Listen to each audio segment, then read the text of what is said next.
Aujourd'hui, on est à côté de Grenoble, sur le plateau du Vercors, à Autrans, pour un événement qui s'appelle la Foulée Blanche. C'est un événement qui est vaste, où il y a 1600 coureurs, donc c'est pour ça qu'on est là pour assurer les secours.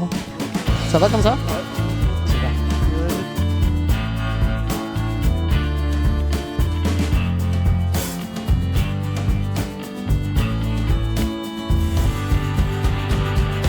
Je m'appelle Alexandre, j'ai 24 ans. Je suis bénévole à la protection civile depuis 2 ans et demi. À côté, je suis passionné de plein de choses. Étudiant en cours d'études, d'abord en physique, puis après on verra, sans doute des risques majeurs et de l'environnement. Et plein de passions à côté qui me prennent pas mal de temps, mais la Protex ça a pris une grande place dans ma vie dernièrement. Tension gauche 120/70.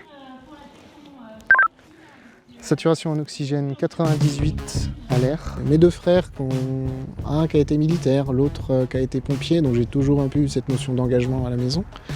Je me suis dit pourquoi pas, mais le côté militaire, carré, me plaisait moins, j'avais envie de quelque chose d'un peu plus social, on va dire. Et du coup c'est pour ça que je suis devenu bénévole à la protection civile. Je suis rentré en juin 2019, ça m'a bien plu. J'ai tout de suite été formé, donc ça c'était motivant aussi. J'adore apprendre, donc c'est vraiment un milieu où on fait que apprendre. Donc j'ai appris plein de choses en termes de secourisme, en termes d'intervention. Et aujourd'hui c'est devenu une très grande partie de mon quotidien. Et j'espère que ça va le rester. Je compte un peu la vie bénévole comme dans la vie professionnelle parce que le fait d'être payé ou pas, pour moi, conditionne pas l'énergie qu'on met dans le boulot. Donc je vois un peu le bénévolat comme une partie de ma vie professionnelle aussi. On peut être chef d'équipe après 2 ans de secourisme à la protection civile. Donc je suis tout jeune chef d'équipe, j'ai passé ma formation il y a 1 mois et demi. Donc c'est mon 2e poste en tant que chef d'équipe, donc c'est tout récent.